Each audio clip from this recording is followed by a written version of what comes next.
что в дверь стучит вашу.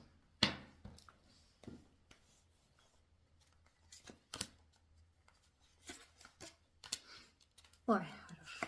Ой, ой, радость-то какая.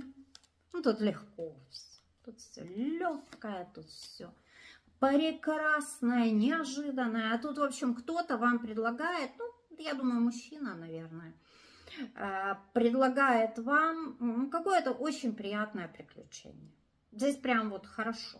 Вот, честно, даже не хочу. Я каждый раз говорю, я не буду больше ничего доставать, я каждый раз достаю. Я вниз только посмотрю. Ну, одну карту. Ну вот, да, надо будет просто принимать решение. А вы будете сомневаться, колебаться. Ой, если примете, то счастье. Прям не отказывайтесь, правда.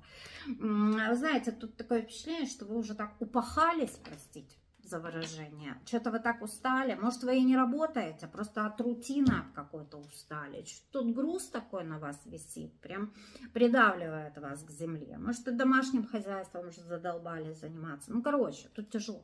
Какой-то мужик здесь предлагает вам какое-то приятное приключение. Это может быть поездка, это может быть какая-то просто выход в люди, в какой-то ресторан. Может быть, даже с компанией, может быть, не один на один. Но здесь вот как отдых, знаете, здесь больше, может, даже куда-то и поездка, не знаю, за границу, не за границу, куда-нибудь. Но поездка здесь есть по-любому. Здесь 2 рыцаря у нас и 6 жезлов. Короче, здесь есть, ой, как хорошо, 10 кубков. Короче, мужик вам предлагает отдохнуть, развеяться и развлечься.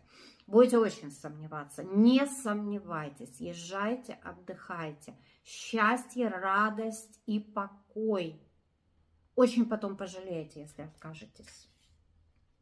Если откажетесь, оно все дальше на вас навалится, вот это вот пригруз этот, и будете потом думать, ну почему же я такая дура не поехала, и возможность была, и предложения были, а вы что-то взяли и отморозились. Не надо морозиться, это вот как раз-таки вовремя очень идет какое-то предложение.